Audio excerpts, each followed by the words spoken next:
Grabe, 700 videos na pala yung upload ko simula nung nag-start ako. Hindi ko rin inakala na makakabalik ako ulit, pero ito na talaga to. This time, I'm all in. This is my comeback era.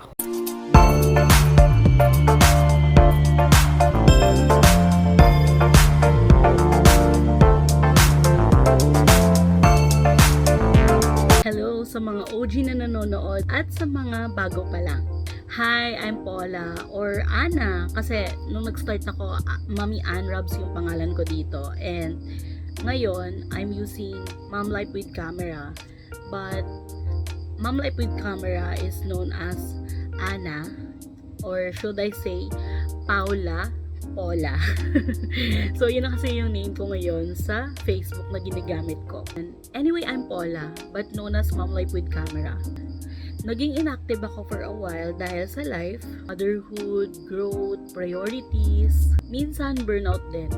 Actually, I'm not totally na nag-quit or what, but I just quick a while dito sa YouTube since mas naging active kasi ako sa TikTok, IG, and Facebook platform.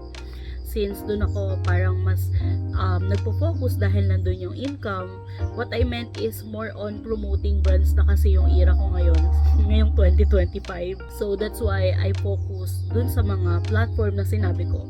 Usually kasi dito sa YouTube is I always share my lifestyle or family vlog, diba? So yun naman talaga yung mga ginagawa ko before.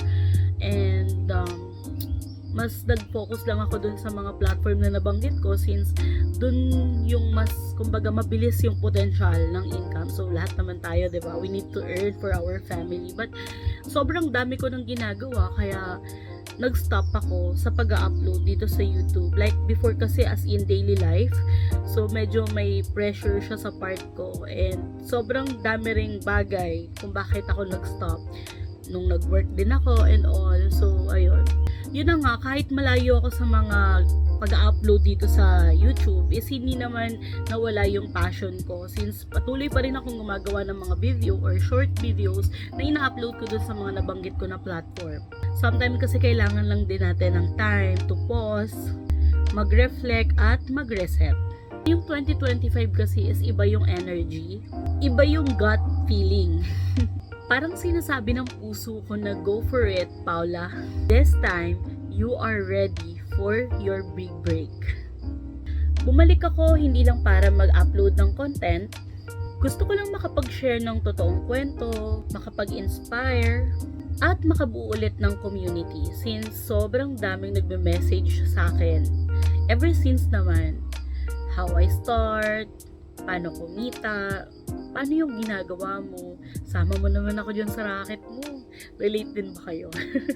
So now, this is the time. So don't forget to subscribe para marami kang malaman ng tips kung paano ko ginagawa yung mga hustle ko. So, ano nga bang aasahan nyo sa channel ko this time? Number 1, real life vlogs, mommy journey, content creator life, tips, kwento, unfiltered moments, and syempre kasama ko kayo sa journey na to. Magkakaroon ako ng 30 days of vlogging this July. Biglang official comeback series to. Kaya samahan nyo ako every upload. Kung nanonood ka ngayon, thank you. Kung matagal ka ng subscriber, salamat sa tiwala.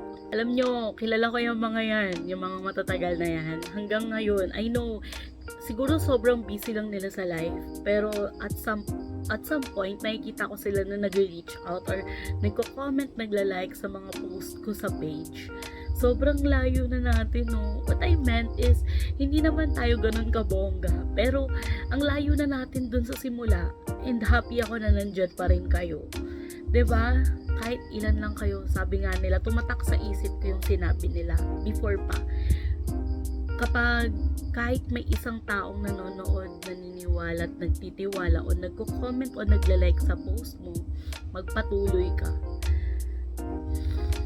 Nandyan pa rin kayo. And ito na tayo ngayon. Thank you so much. Hindi ko alam kung paano ako makakabawi sa inyo, but I hope soon. Anyway, kung bago ka lang, welcome sa family. Don't forget to like, comment, and subscribe. please i-comment mo na rin kung ano yung gusto mong mapanood sa susunod. Thank you for watching! Bye!